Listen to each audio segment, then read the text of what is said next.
더우니까 에어컨 끼고 거기서 막 대기 오염이 나오고 기온 상승이 되죠. 또 더운 상승이 되니까 또 더워서 에어컨 끼고. 그 대기 오염과 인간 생활이 이렇게 참 어렵습니다.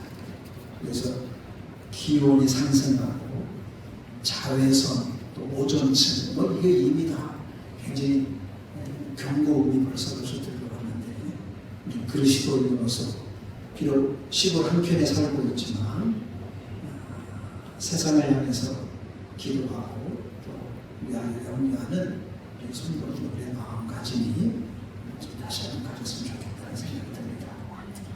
오늘 이 시편 16편이 다윗의 뒷담이라는 시제인데 그 내용을 잠깐 말씀을 드리려고 합니다. 그런데 제가 설교를 3페이지를 설교하는데 2페이지가 서론이고 1페이지가 결론입니다. 본론은 없고 오늘 말씀에서 중요한 뜻은 우리 모든 성도들은 하나님 앞에서 존귀한 사람이다 라는 것을 기억을 하셨으면 좋겠어요.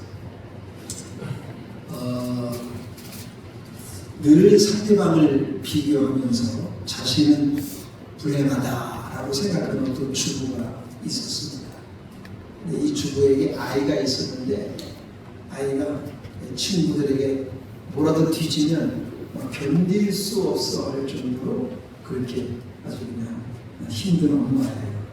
근데 이 아이가 이제 학년 초쯤에 시험을 보는데 시험을 잘 봤어요. 그래서 100점을 맞은 거예요. 어머니가 하도 막 공부하라 막 닥달을 하니까 아이가 공부할 수밖에 없어가지고 열심히 공부해가지고 100점을 맞았어요. 100점을 맞고 집에 오니까 얼마나 기분이 좋아요.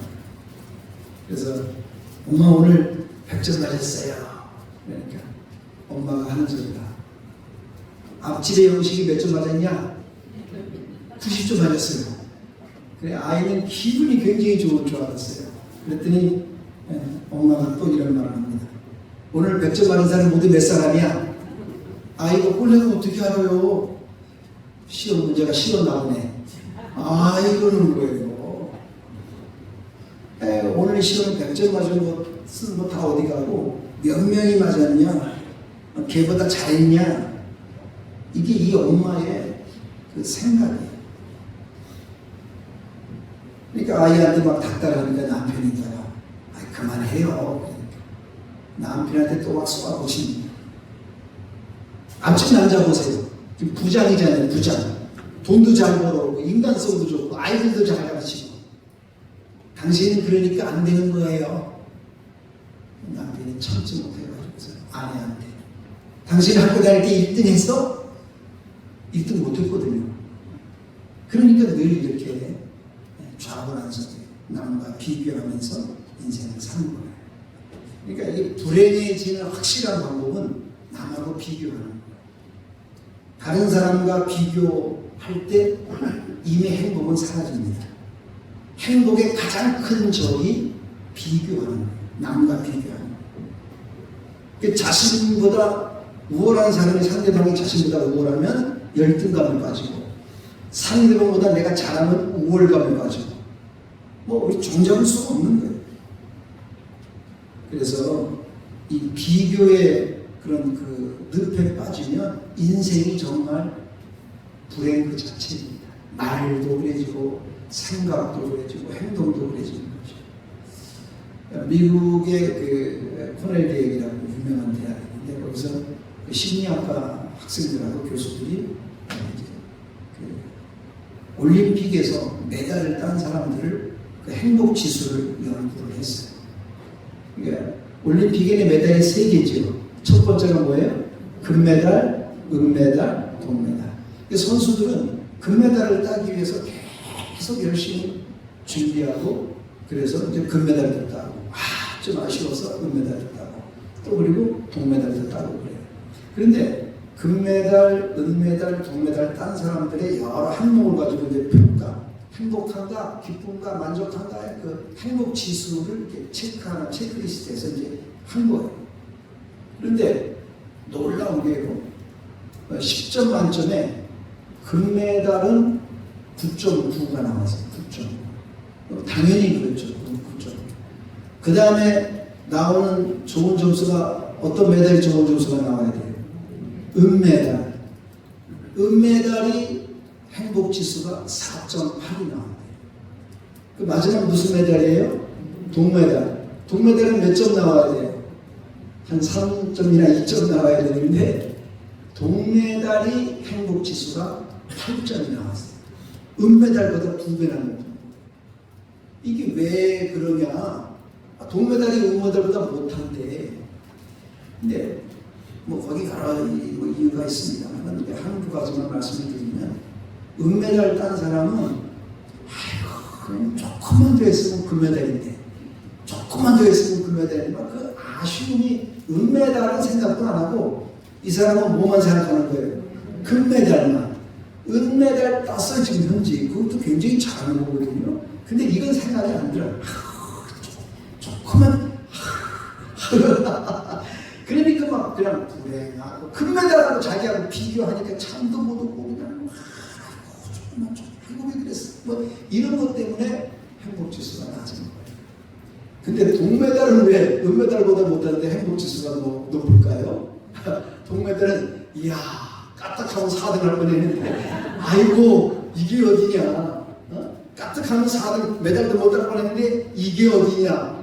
그러니까 은메달은 아이고 하고, 동메달은 뭐예요? 이게 어디냐 이게 어디냐 해가지고 행복감이 또 받는 거예요. 매년 유엔에서 각 나라별로 행복 지수를 체크합니다. 그게 이제 매년 나옵니다. 작년에도 나왔고 금년에는 아직 안 나오는데, 2024년도 작년 유엔이 발표한 143개국 행복 지수가 나와 있는데, 국가 시스템, 또 자유, 정치, 사회, 문화, 경제, 교통, 환경, 이런 항목들을 쭉 평가를 해가지고 이제 그 나라의 행복 지수를 판단하는 겁니다. 1위가, 작년 1위가 핀란드, 2위가 덴마크, 3위가 아이슬란드, 4위가 스웨덴, 5위가 네덜란드, 6위가 룩셈부르크, 7위가 스위스, 8위가 노르웨이. 전부 북유럽입니다. 영국이 20, 미국이 30, 일본이 51위, 쉬운 한 번째, 우리나라가 쉬운 두 번째, 중국이 61번째, 러시아가 80번째. 최하위가 아프가니스탄, 끝에서 두 번째가 레바논이고, 아시아에서만 그래도 행복한 나라가 첫 번째가 싱가포르예요. 두 번째가 대만, 세 번째가 일본, 네 번째가 한국이에요. 어쨌든 이 유엔이 발표한 이 행복지수를 보면 상위권에 올라가 있는 북유럽 국가들, 특별히 핀란드, 덴마크, 노르웨이, 스웨덴, 이 나라들은 매년 상위권에 올라가, 행복지수가.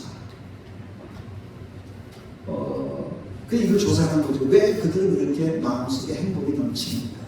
근데 그 북유럽의 사람들의 그 사고방식 속에 아주 여러 가지 영향을 미치는 게 있는데, 그 중에 하나가 뭐냐면 얀테의 법칙이라는 게 있대요. 얀테의 법칙. 이 얀테의 법칙이라는 것은 노르웨이 작가인 그 안테모세라고 하는 사람이 도망자라는 소설을 썼는데, 그 소설 속에 나오는 10개조의 규칙이라는 게 있어요. 이게 얀테의 규칙입니다. 재미가 있어서 제가 여러분에게 한번 발표해 드리겠습니다. 첫째, 자기가 외모가 잘났다고 자랑하지 마라. 외모 잘났다고 자랑하지 마라. 둘째, 내가 다른 사람보다 마음이 더 좋다고 생각하지 마라. 셋째, 내가 똑똑하다고 생각하지 마라.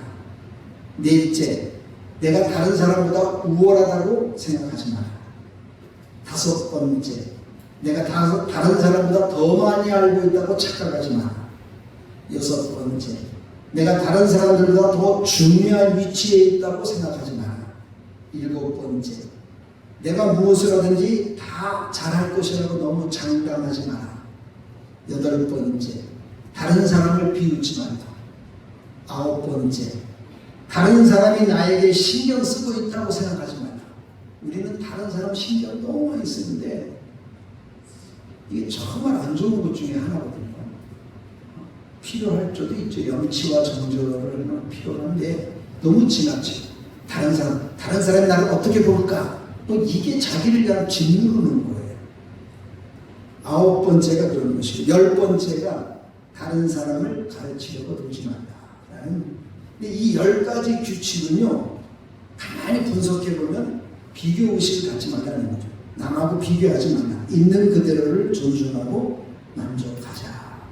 그러니까 이들 나라의 대부분 행복지수가 높은 북유럽 국가들의 그 사고방식 속에는 이런 좋은 그런 마음을 가지고 너무 특출나려고 하고 너무 뛰어나려고 하고 너무 높아지려고 하고 자기가 왜 좋으냐면 다른 사람이 못하니까 자기가 좋고 이게 꼭 은메달 같은 거죠. 은메달. 조금만 됐으면 금메달. 조금만 됐으면 금메달. 은메달은 얼마나 좋은 건데 이건 생각도 하나도 안 하고 그냥 금메달을 못해가지고 안달부달이 난 거예요. 그러니까 자기 자신이 은메달을 따고 굉장히 잘하는 거거든요. 그래서 은메달이 있는 거예요.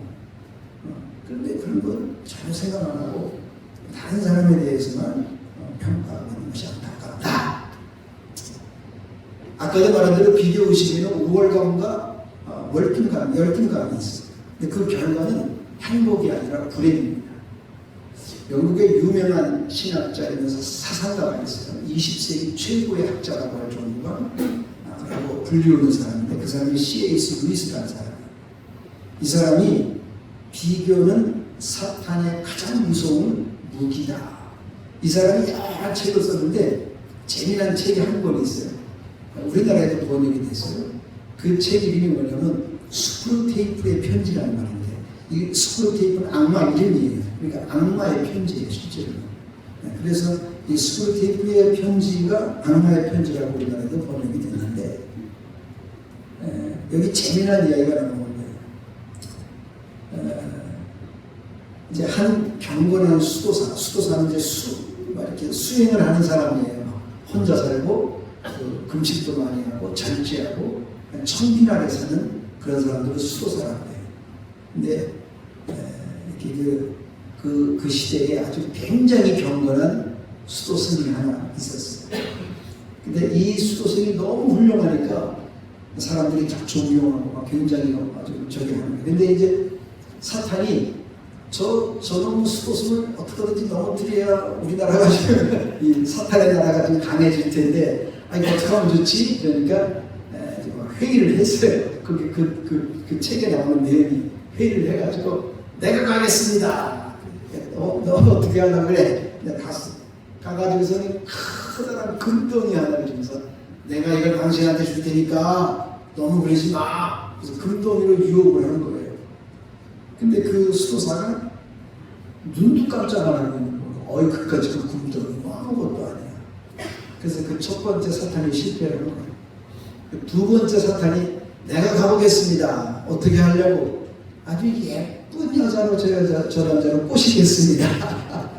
그래서 예쁜 여자가 그냥 살랑살랑한 옷을 입고 가서 수도승한테 이렇게 한 거예요.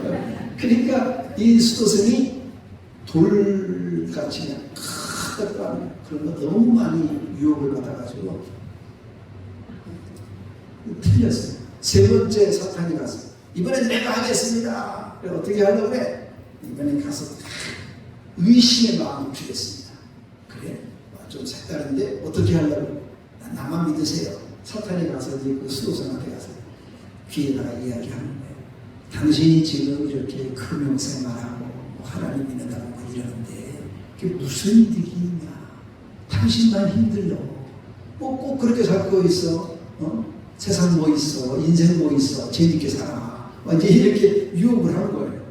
근데 이 수도승이 끔찍도 안 하고 그런 소리에 하늘을 기울이고 아주 더 멋있는 수도승의 모습을 보입니다. 그 사탄의 왕이 있다가 아이고 너희들 다 못났구나. 내가 직접 가겠다. 그래서 사탄의 왕이 직접 이제 그 수도승을 갖다가 이제 넘어뜨리려고 유혹을 하는 거예요. 그래서 어떻게 유혹을 했느냐? 수도사한테 가가지고 귀에다가 말하는 거예요.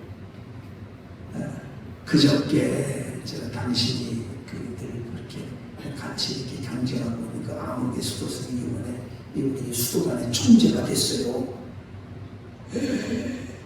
이 말을 들으니까 그냥 화딱지가 나는 거예요. 아니 저놈이 나보다 뭐 잘한 게 있다고. 내가 총재가 돼야 되는데 아니 저놈이 총재가 됐어. 이런 놈의 회의가 어디 있어? 그래서 빵 쳐서 일어났다는 거예요. 그 사탄이가 웃으면서 성공했다 그러고 이 사람의 마음속에 상대방하고 비교하는 게 얼마나 무서운가 그것을 보여주는 그런 내용입니다. 오늘 시편은 다윗의 믹담시라는 표제를 가지고 있습니다. 믹담이라는 말은 세 가지 의미를 가지고 있는데 하나는 속죄의 시편이다. 또 하나는 금언 시편이다. 아주 귀중한 말이다 이 말이죠. 그 다음에는 황금시다. 시편 중에 가장 아름다운 황금시다 라는 것을 표현하고 있답니다. 우리가 하나님 앞에서 부끄러운 죄인이지만 하나님께서 우리를 위해서 독생성자 예수님을 땅에 보내주셔서 예수께서 십자가에 우리 가야 우리 죄 때문에 죽으시고 누구든지 예수 믿으면 멸망하지 않고 구원을 얻게 하셨습니다. 이것이 우리 인생의 가장 크고 아름다운 축복의 메시지인 것입니다. 그래서 우리 16편 11절 한번 읽어볼까요? 우리가 어떤 사람이 됐냐 하면 11절에 있는 말씀이에요. 같이 읽어보겠습니다. 시작. 주께서 생명의 길을 내게 보이시니 주의 앞에는 충만한 기쁨이 있고 주의 오른쪽에는 영원한 즐거움이 있나이다. 아멘. 하나님께서 우리를 그렇게 귀하고 귀한 분으로 생명의 길을 가게 하고 충만한 기쁨이 있고 영원한 즐거움이 있는 거예요. 한번 따라서 해보세요. 생명의 길을 가고 있습니다. 충만한 기쁨이 있습니다. 영원한 즐거움이 있습니다. 여러분들 목사님 따라하니까 따라하긴 했지만 실제로 저와 여러분에게 있는 거예요. 근데 이 있는 것을 모르는 채 그냥 살면 안 돼요. 정말로 생명의 길을 가고 있고 충만한 기쁨이 있고 영원한 즐거움이 있는 거예요. 우리 16편 3절 한 번 더 읽겠습니다. 3절 같이 한번 읽겠습니다. 시작. 땅에 있는 성도들은 존귀한 자들이니 나의 모든 즐거움이 그들에게 있도다. 아멘. 땅에 있는 모든 사람이 존귀하다고 하지 않았어요?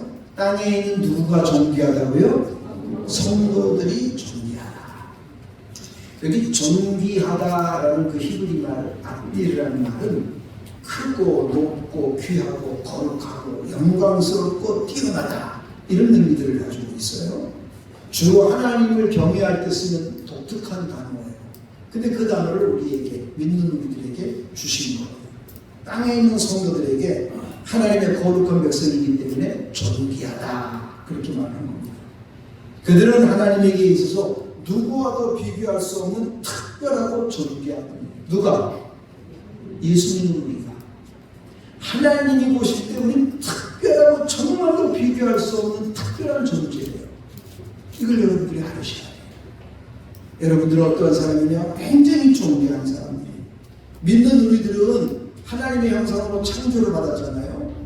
그러나 예수 그리스도의 피로 죄 씻음 받았어요. 정결하게 됐어요. 성령으로 인침을 받았어요. 완전한 하나님의 자녀가 되는 거예요. 하나님의 형상으로 창조받아 예수의 피로 구원받고 성령의 인침받은, 그래서 생명의 길을 가고 충만한 기쁨이 있고 영원한 즐거움이 있는 우리들입니다. 우리가 굉장히 존귀한 거예요. 얼마나 존귀한지 여러분들 시편 한 구절 더 찾아보겠습니다. 시편 116편 보겠습니다. 시편 116편입니다. 시편 116편 15절입니다. 같이 한번 읽겠습니다. 시편 116편입니다. 116편 15절 같이 한번 읽겠습니다. 시작. 그의 경건한 자들의 죽음은 여호와께서 보시기에 귀중한 것이로다. 아멘. 예전 성경에는요, 성도의 죽는 것을 하나님께서 존귀하게 본다고 해요. 똑같은 말이지만. 여호와께서 경건한 자들의 죽음은 하나님 보시기에 귀중한 거다. 존귀한 거다. 그러니까 우리가 얼마나 존귀한 사람들이냐면 죽는 것도 존귀한 거야. 하나님 앞에서. 그러니까 사는 것도 말할 것도 없거니와 사는 것도 존귀하고 죽는 것조차도 우리가 이 숨이 다 끊어지는 그 순간에도 예수 믿는 사람들은 하나님 앞에서 존귀한 사람들입니다. 할렐루야. 여러분들이 그런 사람들이라는 것을 기억하시기 바랍니다. 그렇습니다.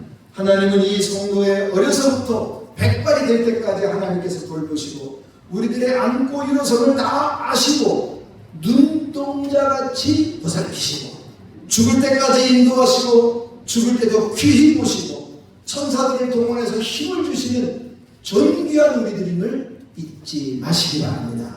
누구하고 비교하는 거 아니에요, 여러분들. 우린 비교할 상대가 아니에요. 너무너무 귀한 거예요. 그렇습니다. 여기까지 산 것도 하나님의 은혜예요. 나이 나된 것도 하나님의 은혜예요. 당연한 것 아니에요. 하나님의 은혜로 우리가 지금 살아가고 있는 거예요. 그렇기 때문에 다른 것 때문에 우리가 너무 우울해하지 마세요. 무엇하고 비교해서 낙심하지 마세요. 나는 왜 이래? 내 모양은 왜 이 모양이야? 나는 왜 이렇게 못 살아? 뭐 많죠. 여러 가지 생각들만 순간순간 쳐들어오는 그런 낙심, 좌절, 실망, 절망, 그런 것들이 막 마음속에 찾아오는 거예요. 찾아오면 그냥 견딜 수 없는 어려움이 있어요. 여러분들 돈 때문에 슬퍼하십니까? 환경 때문에 힘듭니까? 그럴 수 있어요. 남들하고 대화해서 상처받고 관계가 깨지고 그럴 수 있어요, 여러분들. 그러나 그럼에도 불구하고 여러분 한 사람 한 사람은 하나님 보시기에 아주 특별하고 존귀한 사람이라는 것을 잊지 마시기 바랍니다. 우리 로마서 한번 보겠습니다. 로마서 8장입니다. 우리 신약성경으로 가보겠어요. 로마서 8장 이 말씀 보고 우리 찬송 하나 하고 마치도록 하겠습니다. 로마서 8장입니다. 로마서 8장 31절. 로마서가 38장은 39절까지 있는데 다 읽지 못하고 31절부터 39절까지 제가 한 절 여러분들이 한 절 교독하겠어요. 로마서 8장입니다. 31절에서 39절까지. 네. 마태, 마가, 누가, 요한복음, 사도행전 다음에 로마서예요. 로마서 8장 31절, 39절까지 교독합니다. 그런즉 이 일에 대하여 우리가 무슨 말 하리요? 만일 하나님이 우리를 위하시면 누가 우리를 대적하리요?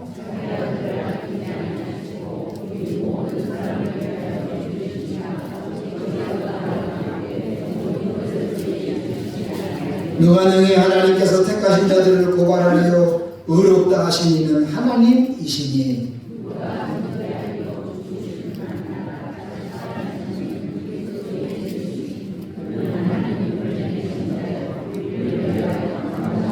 누가 우리를 그리스도의 사랑에서 끊으리요? 환난이나 공고나 박해나 기근이나 적신이나 위험이나 칼이랴.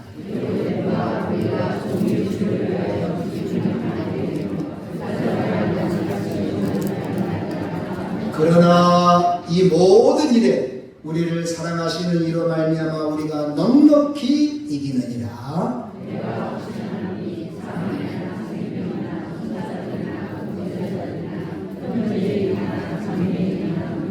같이 읽겠습니다. 높음이나 깊음이나 다른 어떤 피조물이라도 우리를 우리 주 그리스도 예수 안에 있는 하나님의 사랑에서 끊을 수 없으리라. 아멘. 하나님이 우리를 사랑하실 때 누가 우리를 비난할 수 있겠냐? 하나님 날 사랑하시오니. 누가 놀라서 도망가요? 마귀가 놀라서 도망간다. 하나님이 나를 사랑하는데 무엇 때문에 내가 낙심하고 좌절하고 실망하고 힘들고 어려워하세요? 여러분 그거 잊지 마세요. 하나님 날 사랑하시오. 그 한 가지만 가지고 오늘도 내일도 힘있게 사랑하시기를 축복합니다. 여러분들 길가나 산등성이에 피는 꽃들이 있습니다. 꽃은 색깔과 향기로 비교하지 않습니다. 모양이나 크기로도 비교하지 않고 아무도 알아보는 이 없는 산골에 있는 꽃도 그 꽃 자체로 아름다운 것입니다. 아무리 작은 들꽃도 초라하지 않습니다. 심지어 화원에 있는 꽃들도 서로 비교하지 않습니다. 문제는요, 그 꽃을 사가는 사람들이 비교를 해요. 아, 이 꽃 이쁘다, 저 꽃 좋다. 아니, 꽃들은 아무 말도 안 하고 있는데 자기들이 좋다 나쁘다 막 그러는 거예요. 평가 비교는 사람이 하고 있는 거예요. 꽃들은 가만히 있어. 얼마나 아름다운 모습인지 몰라요. 사랑하는 여러분들, 우리 주보 한번 볼까요, 여러분들? 이 뒤에 보면 찬송 하나 있습니다. 당신은 사랑을 받기 위해 태어난 사람. 당신은 사랑을 받기 위해 태어난 사람. 하나님의 사랑이 저와 여러분 속에 있습니다. 대전에 어떤 집사님 한 사람이 아이 하나를 이렇게 입양을 했어요. 텔레비에 그 집사님의 이야기가 나왔는데, 그 아이를 입양했는데 그 아이가 다리 둘을 잘 못 쓰는 거예요. 근데 그걸 보조기구를 끼고 이제 입양했지만 자기 아들과 같이 해서 그 아이를 자꾸 이제 훈련시키는 거예요. 시간 되는지 계단도 올라가게 하고 내려가기도 하고. 아이가 얼마나 힘들어하는지 걸을 수가 없는데 막 붙잡고 내려오는 거죠. 그래도 엄마는 조금만 더 해, 조금만 더 해. 그러다가 이제 한 번 하다가 아이가 너무 힘들어가 두 다리에 다 근육이 없고 힘이 없으니까 못 걸으니까 그 보조기구 끼고 걷는 거예요. 그것도 굉장히 힘든 거예요. 그래서 그 아이가 걷다가 과당하고 넘어져가지고 우는 거예요.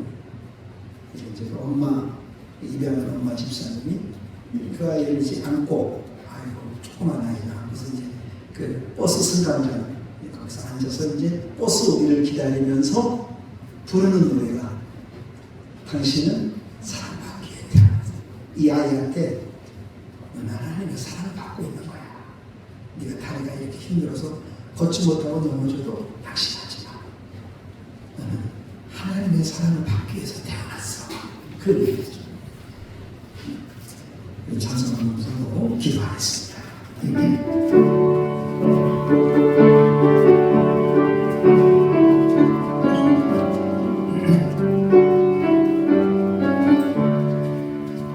당신은 사랑받기 위해 태어난 사람, 내 삶 속에서 사랑받고 있지요. 그는 사랑받기 위해 태어난 사람, 당신의 삶 속에서 사랑받고 있지요. 태초부터 시작된 하나님의 사랑, 우리의 만남을 통해 열매를 내고 당신이 이 세상에 존재함으로 인해 우리에게 얼마나 큰 기쁨이 되는지. 당신은 사랑받기 위해 태어난 사람, 지금도 그 사랑 받고 있지요. 당신은 사랑받기 위해 태어난 사람, 지금도 그 사랑 받고 있지요. 이 찬송을 작사 작곡한 사람이 이민석 목사님인데 놀라운 것은요, 이 목사님이 21살 때 이걸 썼어요. 이야, 그 아름다운 젊은 사람의 마음속에 있던 이 아름다운 사랑의 이야기가 우리나라가 이게 외국인들만 큰 사람이라 너무너무 오랫동안 이 찬송을 불러왔습니다. 사랑하는 우리 용산교회 예배에 참여하는 여러분들은 하나님의 사랑을 받고 있습니다. 어떤 형편, 처지, 환경, 몸이 찌뿌둥하고 힘들고 남들이 알아주지 않고 속상하고 힘들고 괴로워도 다 좋아요. 하나님 당신을 사랑하십니다. 하나님 아버지 감사합니다. 오늘 너무 놀라운 말씀으로 나 같은 죄인을 사랑해 주시니 감사합니다.